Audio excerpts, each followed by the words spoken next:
हम लोग कुछ शब्दों से बड़े परिचित हैं, श्रमजीवी, बुद्धिजीवी, ये सारे शब्दों से परिचित हैं। लेकिन मैं देख रहा हूं कि पिछले कुछ समय से इस देश में एक नई जमात पैदा हुई है, एक नई बिरादरी सामने आई है, और वो है आंदोलनजीवी।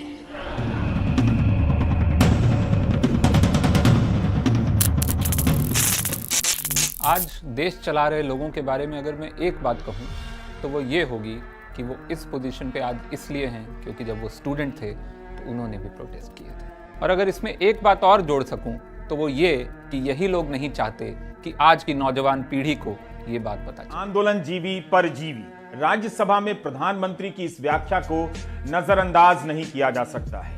किसी भी आंदोलन में बाहरी तत्वों की पहचान की परंपरा बिल्कुल नई नहीं है, लेकिन किसान आंदोलन के संदर्भ में प्रधानमंत्री की यह बात वहां तक जाती है जहां से गोदी मीडिया ने पहले ही दिन से किसान आंदोलन को आतंकवादी और विदेशी साजिश का हिस्सा करार देना शुरू किया था। ये जमात आप देखोगे, वकीलों का आंदोलन है वो ना वहां नजर आएंगे, स्टूडेंट का आंदोलन है वो वहां नजर आएंगे, मजदूर का आंदोलन है वो वहां नजर आएंगे, कभी पर्दे के पीछे कभी पर्दे के आगे, एक पूरी टोली है जी। सरकार चाहती है प्रतिरोध करना राष्ट्रद्रोह है, एंटी नेशनल है और गैर लोकतांत्रिक है।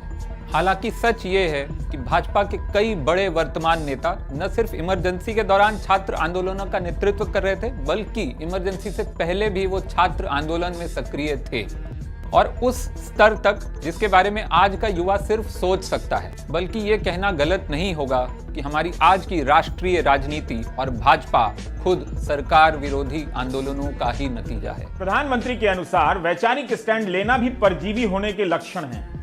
पहली नजर में यह आलोचना किसान आंदोलन के समर्थन में खड़े बुद्धिजीवियों की हो सकती है, लेकिन वैचारिक स्टैंड लेकर परजीवी बन जाने का स्टिकर उन पर भी चिपक सकता है जो खुद को विचारधारा की राजनीति करने का दावेदार बताते हैं। है ना कमाल? आप विचारधारा की राजनीति करें तो राष्ट्रवाद, दूसरे विचारधारा के नाम पर हर जगह स्टैंड ले लें तो आंदोलनजीवी परजीवी।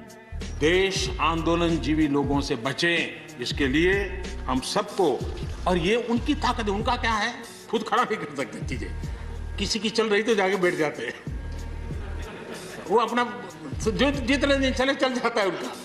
ऐसे लोगों को पहचानने की बहुत आवश्यकता है। 1973 से 1974 के बीच होने वाले आंदोलनों से भारत में कई जगह अराजकता फैल गई थी। ये आंदोलन छात्रों के छोटे छोटे मुद्दों से शुरू हुए, जैसे कि कैंटीन की कीमतें, और बढ़ते बढ़ते इतने बड़े हुए कि छात्र सड़कों पर आ गए और पुलिस से भिड़े, और होते होते ये आंदोलन सरकार को गिराने जितने बड़े और सक्षम होते गए, खास करके बिहार और गुजरात में। प्रधानमंत्री सिर्फ आंदोलन का समर्थन करने वालों को शक के दायरे में नहीं ला रहे, बल्कि आंदोलन के होने की जरूरत को ही रिजेक्ट कर रहे। आखिर कोई आंदोलन तभी बड़ा होगा जब अलग अलग लोग उसमें जाएंगे। कायदे से तो उन्हें आंदोलन में जाने वालों को प्रोत्साहित करना चाहिए। बेशक वे अहिंसा पर जोर दे सकते हैं। लोकतंत्र में लोग घरों से नहीं निकलेंगे तो मौज किसकी होगी? ये सारे आंदोलनजीवी परजीवी होते हैं, और यहाँ पर सब लोगों को मेरी बात से आनंद इसलिए होगा कि आप जहां जहां सरकारें चलाते होंगे, आपको भी ऐसे परजीवी आंदोलनजीवियों का अनुभव होता होगा। भाजपा का दावा है कि मोदी सरकार ने कांग्रेस से कहीं ज्यादा विरोध प्रदर्शनों का, खास करके जिसे ये सरकार भटकाव कहती है, युवा का भटकाव, इसका ज्यादा सामना किया है। लेकिन सच शायद ठीक इससे उल्टा है। कल्पना कीजिए कि छात्र महीनों तक सड़क पर निकलकर केंद्र सरकार को गिराने के लिए आंदोलन कर रहे हों, एक केंद्रीय मंत्री की हत्या हो चुकी हो, एक जज ने प्रधानमंत्री को संसद से अपदस्थ कर दिया हो, और सिर्फ अपदस्थ नहीं कर दिया हो, उनके चुनाव लड़ने पर भी पाबंदी लगा दी हो। ये सब हुआ था इंदिरा गांधी के खिलाफ। NarendraModi.in पर एक लेख है जिसका शीर्षक है नवनिर्माण आंदोलन 1974, जब छात्र शक्ति अस्वस्थ वातावरण से परेशान हुई। लिखा है कि 1973 तक नरेंद्र मोदी सामाजिक सक्रियता में गहरी रुचि प्रदर्शित कर चुके थे और पहले से ही महंगाई और आम आदमी को भी प्रभावित करने वाले अन्य मुद्दों के खिलाफ कई आंदोलनों में हिस्सा ले चुके थे। देखिए, हमारे प्रधानमंत्री भी कई आंदोलनों में हिस्सा लेते रहे, और वो आज उसी गुस्से से भरे युवा से डरते हैं जो वो कभी खुद थे। और सच भी है, पोजीशन ऑफ पावर में होने वाला हर इंसान डरता है कभी कभी अपने ही अतीत से, और यही कारण है कि हमें सरकारों के विरोध प्रदर्शन का इतिहास नहीं पढ़ाया जाता। हम आंदोलनजीवी परजीवी कहना बता रहा है कि प्रधानमंत्री किसी आंदोलन में लोगों की भागीदारी को कैसे देखते हैं। एक बार उन्होंने कपड़ों से देखा था। उस समय देश में नागरिकता कानून के विरोध में आंदोलन चल रहा था।